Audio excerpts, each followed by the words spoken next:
চলে এলাম বন্ধুরা জগন্নাথ দেবের স্নান যাত্রার ভিডিও নিয়ে। তো আজকে জগন্নাথ দেবের স্নান যাত্রা যেহেতু, তো জগবন্ধুদেরকে এবার সব সেবা করছে, মানে আর কি আরতি হচ্ছে, পুজো হচ্ছে, তারপরে জগবন্ধুকে স্নান করাবে। তো তোমরা পুরো ভিডিওটা দেখতে থাকো। পাইলবি ব্লগ চ্যানেলের নতুন ভিডিওর সাথে তোমাদের জানাই অনেক অনেক অনেক শুভেচ্ছা। গুড মর্নিং বন্ধুরা, তোমরা কেমন আছো? আই হোপ তোমরা সবাই ভালো আছো, আমিও ভালো আছি। তো পুরো ভিডিওটা খুবই ভালো লাগবে, দেখবে, কেউ স্কিপ করে চলে যাবে না।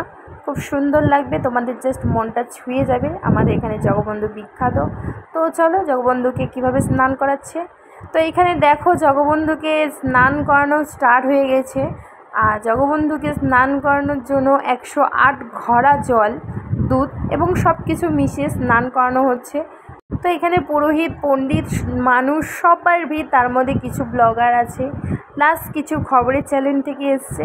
মানে আমাদের এই যে মায়েশের যে জায়গাটা, সেটা হচ্ছে পুরীর থেকে দ্বিতীয়তম রথ এটা। তো পুরীর টান পড়ে প্রথমে, তারপরে আমাদের এখানে রথের টান পড়ে। তো খুব ভিড় হয়েছে, দেখতেই পাচ্ছ। আর আমি তোমাদের সাথে যে ভিডিওটা শেয়ার করছি না, জাস্ট গা আমার কাটা দিচ্ছে। এরপরে আরও অনেক কিছু বাকি আছে। তো এই হচ্ছে আমাদের জগবন্ধু মঞ্চের মাঠ। এখানে বিরাট বড় মেলা হয়, আর 1 মাস ধরে মেলা থাকে। তো দেখো এখানে জগবন্ধুকে স্নান করেছে, ক্লিপ নিয়ে নিয়েছি। তো ওইখানে দেখতেই পাচ্ছ সব পুরোহিত পণ্ডিতরা মিলে স্নান করাচ্ছে জগবন্ধুকে। তো কীরকম লাগছে ভিডিওটা কেউ স্কিপ করবে না, পুরোপুরি দেখতে থাকো। এই শটটা নেওয়া হয়েছে 24 তলা বিল্ডিংয়ের উপর থেকে। এখানে প্রায় জগবন্ধু স্নান করানো হয়েই এসছে। এরপরে জগবন্ধু গজপতি রূপ ধারণ করেছে। এই রূপটা ধারণ করার মানে হচ্ছে, যেহেতু অমাবস্যা পড়ে গেছিল বলে, তাই জন্য গজপতি রূপ ধারণ করেছে। আর তোমাদেরকে বলছি, দেখো আমার গায়ে কাটা দিচ্ছে। তো তোমাদের তো কালকের ভিডিওটা দেখিয়ে দিলাম, জগবন্ধুর যে স্নান যাত্রার ভিডিওটা। আর এটা হচ্ছে পরের দিনের ভিডিও। সন্ধেবেলায় ভিডিও একটা ক্লিপ নিয়ে নিলাম, ছোট্টখাট্টোভাবে একটা ক্লিপ তুলেছি, ক্লিপ নিয়ে নিলাম। তো আমি এখানে দেখাচ্ছি, রেডি হয়ে গেছি। রেডি হয়ে গিয়ে আমি এখন কোথায় বেরোবো সেটাও তোমাদের সাথে শেয়ার করব। আর হ্যাঁ, কেউ স্কিপ করে চলে যাবে না, একটাই রিকোয়েস্ট। আর তোমাদের যদি ভিডিওটা ভালো লাগে অবশ্যই কমেন্ট করে জানাবে। আরও ভালো ভিডিও আনবো তোমাদের রিকোয়েস্টে। তো ওখানে দেখো আমার বর ঘরে বসে রয়েছে, আর আমি এখানে রেডি হয়ে এবার বেরোবো। তো কে বেরোচ্ছি আর কোথায় যাচ্ছি সব কিছু তোমাদের সাথে শেয়ার করব। আর এই কানেরটা দিদি আমাকে মেলা থেকে এনে দিয়েছে, কালকে একটু ছোটোখাটো একটা মেলা বসেছিল।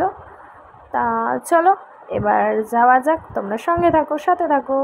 তো এখানে দেখো দিদি আর আমি বেরিয়ে পড়েছি। আর আমি তো সাজিনি, আমি শুধু জাস্ট কানেরটা পরেছি, জামাটা পরেছি, চুলটা ঠিকঠাক মতো আসতেছে। আর যেরকমভাবে লাইভ চলছিল সেরকমভাবে বসে গেছি, মানে আর কি লাইভের মধ্যে যেরকমভাবে বসেছিলাম সেরকমভাবেই বেরিয়ে গেছি বলতে গেলে। তো প্রায় চলেই এসেছি গল্প করতে করতে। তো স্নান যাত্রার পর জগন্নাথ দেবের মন্দির বন্ধ হয়ে যাওয়ার কারণ একটাই, জগবন্ধুর এখন জ্বর এসছে, আর তিনি এখন খাচ্ছেন দুধ সাবু। তো এখানে দেখো ছোট্টখাট্টো মেলা বসেছে। হ্যাঁ, আমরা মেলাতে এসেছি। তো কালকে দিদি যেহেতু কানেরটা কিনে নিয়ে গেছে, সেই জন্য বললাম দিদিকে চলো তাহলে একটু আজকে মেলায় ঘুরে আসি। আরও তো রথের মেলা বাকি আছে, রথের তো মেলা 1 মাস ধরে থাকে। তো এখানে ছোট্টখাট্টো মেলা দেখতে চলে এলাম। তো এর আগে আসিনি, যাই হোক এটা নিয়ে আমার 3 বছর, এই রথের সময় 3 বছর হবে রথ দেখা আর কি। তো দেখো এখানে কত কিছু সাজার জিনিস, চিরুনি, ক্লিপ, কাটার সব কিছু নিয়ে বসেছে, কিন্তু দামটা একটু বেশি। আর মেলা মানেই দাম বেশি। আর এখানে দেখো খেলনা বাচ্চাদের, আর পাশে রয়েছে হার। তো হারগুলো খুব সুন্দর লাগছে, ডিজাইনগুলো নিতে ইচ্ছা করেছিল, বাট নিতে পারিনি দামের জন্য।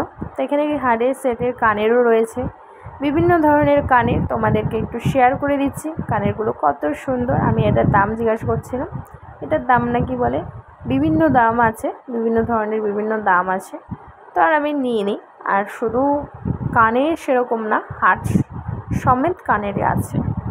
তো কানেরগুলো দেখো কত সুন্দর লাগছে, বাট দেখতেই ভালো লাগে, কিন্তু কানের পরলে ভালো লাগে না, মুখটা যেন কীরকম লাগে। যাই হোক চলো এবার আমরা একটা জায়গায় যাচ্ছি, আমি আর দিদি হেঁটে হেঁটে যাচ্ছি। তো পিছনে তো জগন্নাথ দেবের মন্দির। এখন যাব রোডের দিকে। রোডের দিকে কী করতে যাচ্ছি পরে তোমাদের সাথে শেয়ার করবো। একটু কাজ আছে রোডের দিকে, তো রোডের দিকে চলে এলাম। তো কাজ মিটিয়ে আবার ফিরে যাচ্ছি। তো এখানে দেখো মেলা টপকে গেলাম, কাজ আমাদের মিটানো হয়ে গেছে, জগন্নাথ দেব মন্দিরও টপকে যাচ্ছি। তো তবে এই দিকটা একটুখানি যাই, যদি কিছু চোখে পড়ে তোমাদেরকে দেখানোর জন্য। তো চলে এলাম, তো দেখলাম এখানে কত ফুলের মেলা বসেছে একটা দোকানে, ফুলের কত ডিজাইন।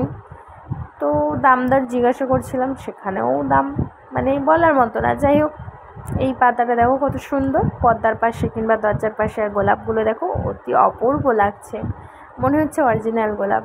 তো দেখে খুব ভালো লাগলো, কিন্তু নেব, আমার ঘরে যেহেতু সাজানো মানে সাজিয়ে রাখার জন্য কোনো জায়গা নেই, তাই জন্য নেওয়া হয়নি।